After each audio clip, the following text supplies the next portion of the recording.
March is Women's History Month, and I have very mixed feelings about dedicating a month to women's history. To me, women's history is made every day. Now, I have friends who say to me, "Yes, but there have been historical accomplishments by women." And I guess, yeah, that's true. Can't we just sort of celebrate those individually? Why does there have to be a month for everything? It's kind of like virtue signaling in my mind. But a young lady at the University of Cincinnati wrote a very compelling article, and I want to share it with you in the context of Women's History Month, because I just saw Lady Gaga posing with Dylan Mulvaney to celebrate International Women's Day, and I'm just not sure I'm down with that. Stay tuned. Welcome to the Michele Tafoya podcast. So you likely know that food is really important in my life, and I like to eat healthy. But it's difficult to prepare really good, healthy meals in a short amount of time these days. But I just found Factor, Factor, Factor. And eating better with Factor's delicious, ready-to-eat meals has never been easier. Every fresh, never frozen meal is chef-crafted, dietitian approved, and ready to go in 2 minutes. You'll have over 35 different options to choose from every week, and they include Calorie Smart, Protein Plus, and Keto. And there are more than 60 add-ons to help you stay fueled up and feeling good all day long. Trust me, don't wait. Get started today. Get after your goals. These meals are delicious. They include things like salmon and vegetables, the perfect solution if you're looking for fast, premium options with no cooking required, unless you consider 30 seconds, 2 minutes in the microwave cooking. Sign up and save. We've done the math. Factor is less expensive than takeout, and every meal is dietitian approved to be nutritious and delicious. I was really, truly surprised by how good these meals are. So head to factormeals.com/Tafoya50, Tafoya 50, and use code Tafoya50 to get 50% off. That's code Tafoya50 at factormeals.com/Tafoya50 and get 50% off. I can't recommend them highly enough. I did not know there was an International Women's Day until we were adopting our daughter in Colombia, South America, and someone presented me with a rose for International Women's Day. And I thought, that's weird. I didn't know there was one. That's nice. Okay, whatever. But I don't need to celebrate my womanhood. The only time I feel like I need to celebrate being a woman is when people are trying to tell us what a woman is and is not. And then it's not really about celebrating, it's about proving, or it's about standing up for what women really are, who women really are. So this Women's History Month thing is kind of nonsense to me, as are a lot of these celebratory. I mean, we celebrate everything, right? And I just wish we could all celebrate being at liberty, independent people, individuals, rather than what some people call the accidentals, the immutable characteristics. You're either born male or female. You're born with a color of skin. It's nothing you can control. So I don't know. The celebration to me seems irrelevant and unnecessary. But I do want to share this article with you that I found, because I think she does a really good job, this young lady, at explaining the change that women are experiencing out in society in terms of how they're accepted, viewed, categorized, etc. This young woman, I hope I pronounce her last name correct. Her first name is Olivia, same as my daughter's name, Olivia Krolchik. Okay? She starts, March is Women's History Month, and women are at risk of becoming just that, history. The most radical voices are pushing to erase women, and many of these bullies hold enormous power to force us all to conform.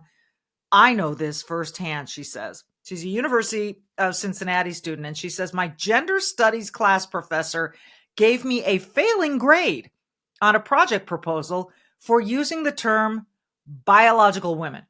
Who knew that stating the truth is unacceptable in today's institutions of higher learning, places that once dedicated themselves to discovering truth? So we start there. For using the term biological women, she was told that that's like not a real term, not appropriate. She got a failing grade for using that term. Now, last I checked, biology was science. And last time I checked, everyone was criticizing people who don't believe in the science. I mean, to me, for thousands and thousands of years, women have given birth to children, and once the child is born, they say, it's a girl or it's a boy. And those words are just words, but they're used to distinguish between the two sexes. Boys generally are born with a penis, which is how you know they're boys. On the other hand, girls are born with a vagina. That's how you know they're girls. And of course, there is the DNA, not the DNA, the chromosomal makeup of each biological sex that tells us what they are. But somehow that's not enough anymore. Somehow, if you want to just dress up as a woman or say you're a woman, that is enough. So what does that do to all of us who really are women? Sorry, I can't get around this. Trans women are not, quote unquote, real women. They are like reconstructions of the person they once were. But let me get back to Olivia's article here. Our education system is not just suppressing the truth, it is intentionally and actively attacking it. This isn't speculation. In an interview with the Cincinnati Enquirer, Professor Melanie Rose Nipper admitted that she has been using her position of authority to force students to conform to her progressive views for years. Misusing one's power is the textbook definition of a bully. It's one of them. Professors should be teaching the truth, not defining it or redefining it, we might say. Nipper called my words exclusionary and contributing to heteronormativity. Oh God, the words that are being promulgated and pushed forth at universities. That might be true, and we can debate it as we should on a college campus, but not while banning a truth. Men and women are biologically different. Correct statement. Men and women are biologically different. And when men and women get together and procreate, it takes a male and a female to do that. A biological male and a biological female to procreate. Now, there are other ways to procreate. I know, I get it, I understand. Believe me, this is a woman who went through infertility for many years, so I understand there are other ways to procreate.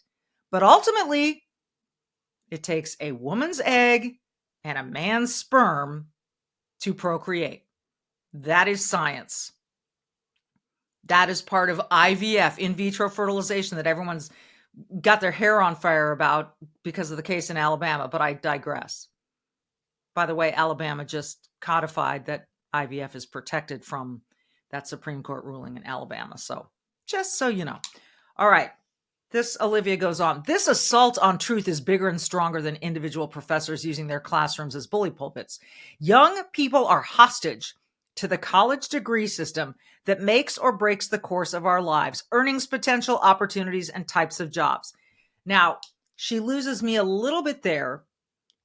I know that there's this system of you got to go to college, you got to get a degree, and you're going to get a higher paying job. And generally speaking, there's a correlation between a college degree and having opportunities and higher pay, etc. But it isn't, you can skip the college route and go on to become great at something else and make a ton of money. Actors do it all the time. And oh my gosh, don't get me started about Hollywood. Okay.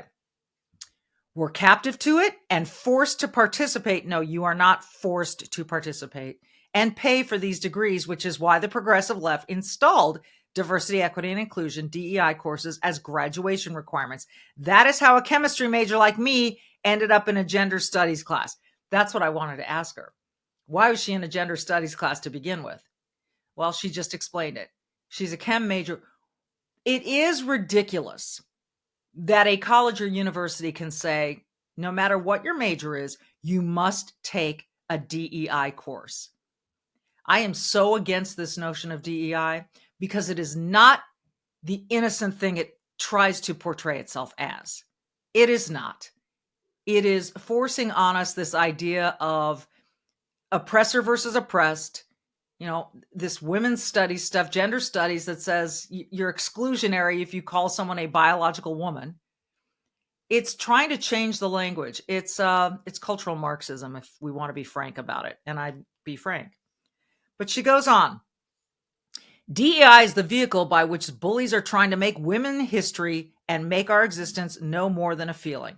The DEI concept is a shameless abuse of power and an unmistakable indoctrination system.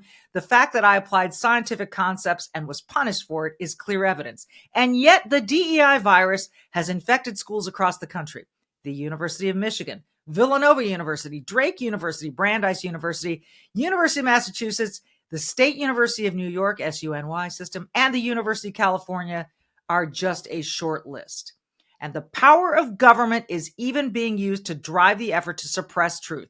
Campus Reform recently reported that the federal government awarded 3 universities almost $1 million to, quote, create a more inclusive environment for transgender, non-binary, and gender non-conforming students.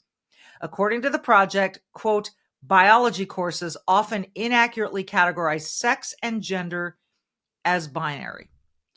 In biology, sex is binary. Biological sex is binary. Now, if you want to get into the gender bender stuff, that's a whole nother thing, but that's not scientific. Now, if you want to get granular about it, but at this point, I have not seen persuasive science to make me believe that all of these other areas on the spectrum of gender are scientific. Do the study. That's fine if you want to do that study. I don't see it yet. I have not been convinced yet. So to suggest that, that a biology class cannot teach that there is male and female is insane. But this is part of DEI, and this is part of, again, this trying to force on us this ideology of the fringe, really. All right, here we go. Here's more from Olivia. The project for which I was failed for writing Biological Women examined the history of rights and opportunities that women have fought for since the late 1800s and how these rights are being affected now. Today, women are being denied opportunities, exposed to humiliation, and put in physical danger. Stories of women and girls injured by males competing in their leagues are accumulating, and sports aren't the only places where women are being put in danger and demeaned. A sorority at the University of Wyoming has been forced to allow a biological male to live in the house despite allegations of, quote, peeping and making the women uncomfortable. Yeah, and I'll put that squarely on that sorority. I know that a few girls in that sorority house tried to bring a lawsuit, but really it's the top brass at each sorority has like a kind of a top brass nationally. I mean, that's one unique case, and I hope people learn from it. That this idea of let's be inclusive and let's let in a transgender woman into a sorority. I don't know. Does that make it exclusionary to say sororities are for biological women? This territory is so new. And you have to ask yourself, like, we know that people are gay and people are straight, and we know that there is a spectrum of gender. Biology is different. And so all of that's been going on for years, but this sudden explosion of trans activism for a very small number of people, and the way that it is being forced upon others who don't agree with it or don't want to accept transgender women into their midst because they're men. And we see it being abused. Don't act like everyone is pure in this. That's not the case.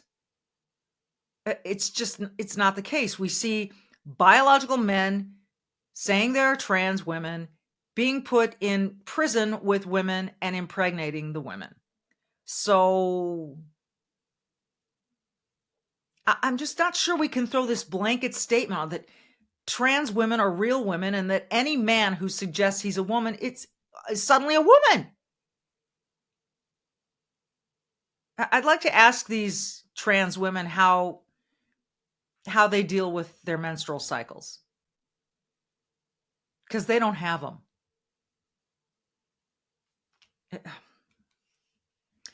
People who oppose this movement have been canceled, penalized, and attacked, and I'm sure I will be for this podcast. I refuse to be silenced despite the power this professor had over my future. After my story went public, I received a message on social media from a former University of Cincinnati student informing me that the exact same thing happened to him in 2007. That's why I joined Riley Gaines in her mission to encourage all Americans to speak louder. As an ambassador for the Riley Gaines Center at the Leadership Institute, I've had the privilege to speak with students across the country to share my experiences and to encourage them to speak out against the injustices related to DEI on their own campuses. Every single one of us must speak up for our right as women to exist, or we will be completely erased. I don't know if we'll be completely erased, but women are in a new phase of feminism, the right to be acknowledged for what we are. The assault on our existence is powerful and real. My message this Women's History Month is, don't give an inch. Wow, there's a lot of innuendo and double entendre there, but I won't go there.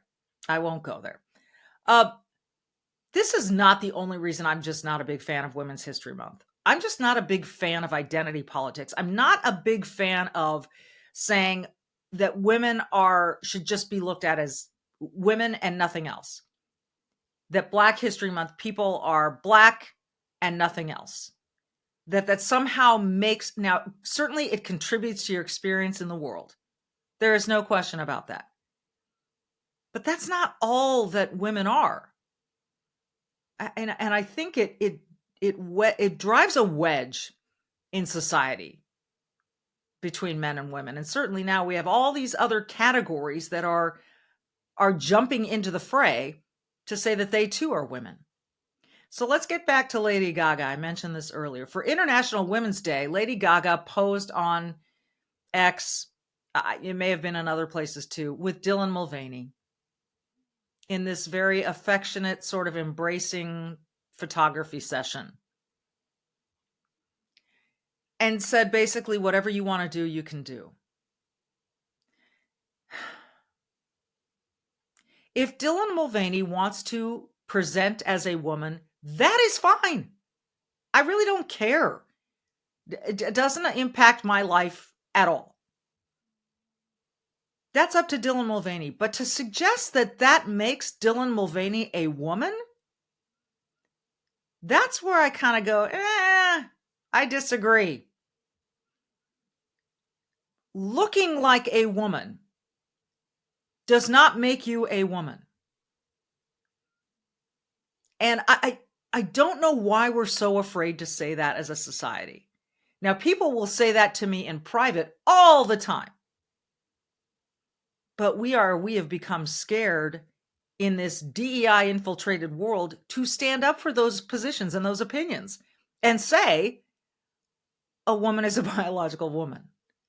Like she has mammary glands and she has a cycle and she produces eggs that allow her to become pregnant and deliver babies. And then for a biological woman to say, I'm now a trans man, I present as a man, I'm doing stuff with my hormones to make me male, and I'm a man who can have a baby. And we're all supposed to just say, oh yeah, men can have babies. What is the point of this? What is the point? I don't know what we accomplish here. I truly don't. If you want to live your life a certain way, have at it. If you then are a biological male who dresses up as a female and then goes out to a Starbucks or somewhere and turns on your computer camera to record people misgendering you so you can post how you've been misgendered and how humiliating and angered you are by that, how humiliating it was, and how angry you are that you were misgendered. What are you doing with your life? Because I'm just not sure what the outcome is that you're looking for. To prove that you're a woman? If you have to work that hard to prove that you're a woman, I'm not sure you're a woman. In fact, I'm sure you're not. Women are very specific beings, and simply dressing up like one or acting in a way that you think women should act like does not make you one. And now to take Women's History Month, which again, I think is kind of this virtue signaling, oh, let's celebrate. Just celebrate individualism. Why don't we celebrate people based on the achievements, their merits? Yes, maybe someone is the first woman. Leslie Visser was the first female sideline reporter. She was a pioneer for people like me. That is to be celebrated. But I'm not going to constrain that celebration of Leslie Visser to Women's History Month. I'm going to say it every single time someone says, who pioneered the way for women in sports? Leslie Visser's one of them. No question about it. And I will say that in December, and I will say that in June, not just in March. So I guess, if we want to call this Women's History Month and we want to call attention to the things that women have done, let's put it this way. Are we going to celebrate Rachel Dolezal in Black History Month just because she presents as Black or did at one time? No. You know why? Because she's not Black. So why are we celebrating trans women during Women's History Month? I'm sorry, they're not women. They may present themselves to the world in a way that they would like to be seen, and that is fine. This is not about being transphobic. No. This is not transphobic. I am not afraid of anyone trans. What I am saying is that there is truth in the matter. And the truth in the matter is that biological women have a very unique, I'm not supposed to say very unique. You know why? Because unique is a singular word and it doesn't need an adverb. I was taught that by an old friend. Women have a unique set of characteristics, scientific characteristics that make them a woman. Just as men do. By the way, I don't think we have Men's History Month. And that's probably because men have never been marginalized and women have. Well, now you're marginalizing women even more when you accept that men can be women.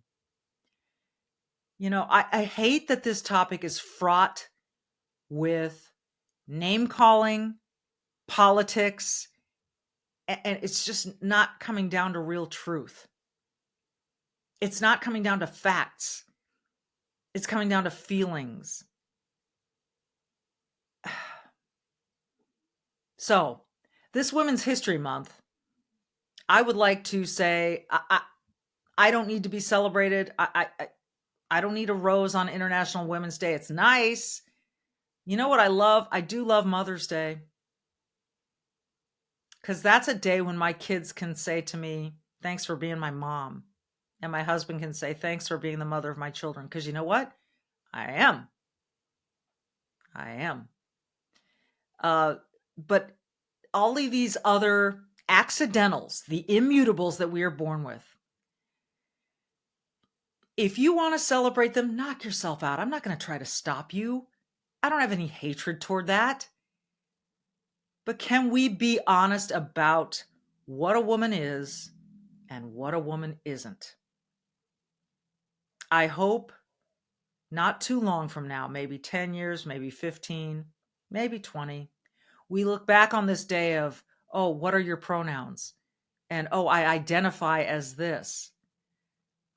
I hope it lands in the dustbin of history. And that's not because I don't accept individuals for being individuals. I just don't think you have to go around the world in your life expressing stuff about yourself that is the least interesting thing about you. The thing you can't control. So it's Women's History Month. Have at it if you like to do that. I applaud this young woman, Olivia. Again, I'll try her last name because she deserves that. Olivia Krolczyk. And now she's speaking out with Riley Gaines. And I love their voices. I love that these young people are standing up and saying, we're women. And we fought for a lot of these things that we didn't used to have as marginalized people. We fought to have our own sports. We fought for Title IX. We fought for the vote. And now you just want to say a bunch of men can be women? I don't know. This is an argument that's going to go on and on and on. But here is where I stand, and I'll leave it at this. I'm going to be brave enough to say that women are biologically unique, as are men.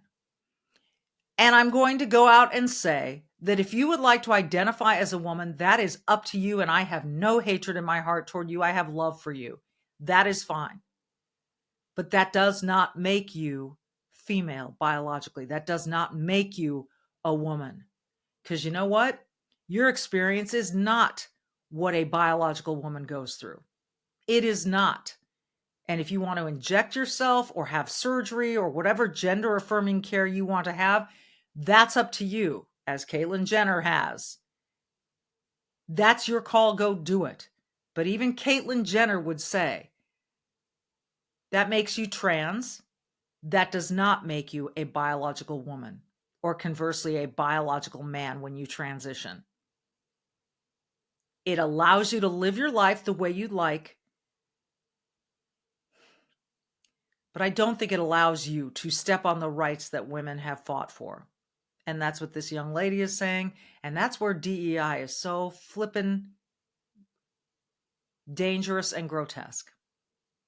So be brave like Olivia, and say what you believe, and do good like Olivia, and put yourself out there. Maybe devote some time to that. Even if it's in a small way. It doesn't take much. Happy Women's History Month. We will see you next time.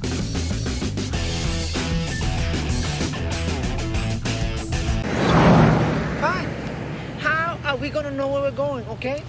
Instincts, my dear. And exquisite wit. Darling, if you're going to become a drag queen, you're going to have to learn these things. What do you mean, be a drag queen? I am a drag queen. Oh, child, no. You will simply put a boy in a dress. When a straight man puts on a dress and gets his sexual kicks, he is a transvestite. When a man is a woman trapped in a man's body and has the little operation, he is a transsexual. I know that. When a gay man has way too much fashion sense for one gender, he is a drag queen. Thank you. And when a tired little Latin boy puts on a dress, he is simply a boy in a dress.